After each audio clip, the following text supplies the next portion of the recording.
Hello students, good morning to all of you. How are you? Let us start next topic, and today's topic is, the previous topic was as chromatographic method, and the next topic is we are discussing about flow sheet of the metallurgical processes, that is simply step number 1. देखिए step number 1 क्या कहता है, crushing and grinding of the ore. सबसे पहले क्या है, ओर बड़ी बड़ी चट्टानों के रूप में आपको मिलता है, उसको क्रशिंग और ग्राइंडिंग करोगे, आप पीसोगे, छोटे छोटे पाउडर रूप में बनाओगे उसको। फिर क्या है बच्चों, जो ओर हमने लिया है पाउडर फॉर्म में वो हो चुका है। उसके बाद स्टेप 2 क्या है, कंसंट्रेशन ऑफ द ओर। और कंसंट्रेशन के आपको पता है वेरियस मेथड होते हैं।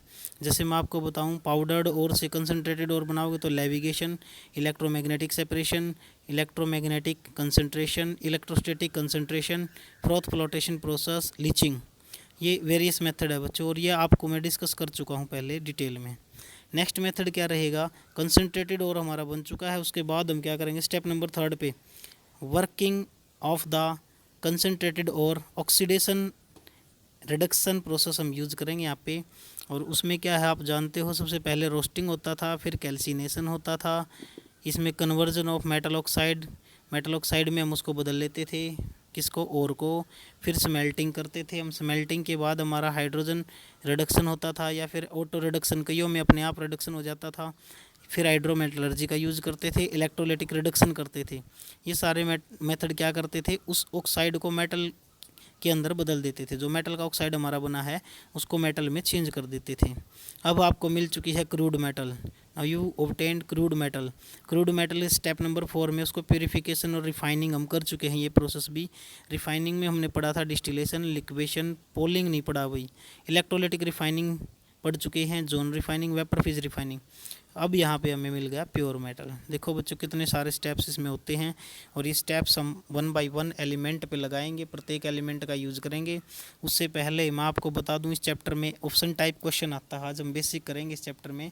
और ऑप्शन टाइप क्वेश्चन यहाँ से एक ज़रूर पूछा जाता है, ये टेबल्स आपको बताऊँगा मैं कुछ। देखिए अब क्या है, यहाँ पे क्या है कुछ, यहाँ पे देखो इस सारी चीज़ को इग्नोर करो। यहाँ पे हमने क्या करना, बस एल्यूमिनियम ब्रॉन्ज, जो एल्यूमिनियम ब्रॉन्ज अलॉय होती है उसमें कौन कौन से कंपोनेंट होते हैं ये याद रखो। एल्यूमिनियम कॉपर से मिलके बनती है एल्यूमिनियम ब्रॉन्ज। मैग्नीशियम बच्चों, मैग्नीशियम क्या होता है, एल्यूमिनियम और मैग्नीशियम, नाम से ही पता लग गया होगा, मैग्नीशियम है इसके अंदर, एल्यूमिनियम है तो बन गया मैग्नीशियम। ड्यूरेलुमिन, ड्यूरेलुमिन क्या होता है, ड्यूरेलुमिन, देखो ड्यूरेलुमिन में एल्यूमिनियम है, मैग्नीशियम है, कॉपर है और मैग्नीज है, 4 मेटल्स हमारी हैं। एल्निको, देखो बच्चों एल्निको में क्या है, वेरी इंपॉर्टेंट है ये, यहाँ से कुछ क्वेश्चन पूछा जाता है एक पेपर में, ऑप्शन टाइप। एल्निको में कौन कौन है, एल्यूमिनियम, निकेल, आयरन और कोबाल्ट, एल्निको, इनके अंदर ही छुपे हुए हैं सभी के नाम, ठीक है।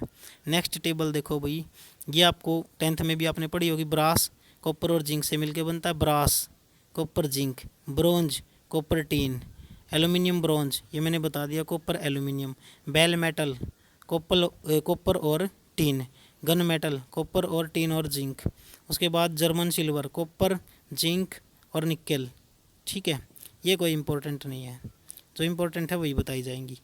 उसके बाद हमारा इम्पोर्टेंट रहेगा इसमें next, that is stainless steel.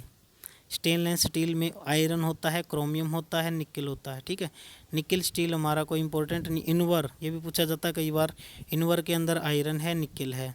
Chrome steel, iron, chromium etcetera, ये इसमें होते हैं हमारे। उसके बाद अगर मैं बताऊँ इंपॉर्टेंट आपको, तो हमारा एल्निको भी हो चुका है। एल्निको के अंदर कौन कौन सी हैं, बस इतने ही करोगे आप ये। इस मेथड में एक क्वेश्चन आपका 101% पूछा जाता है। तो आज हमारा लेक्चर इतना ही रहेगा।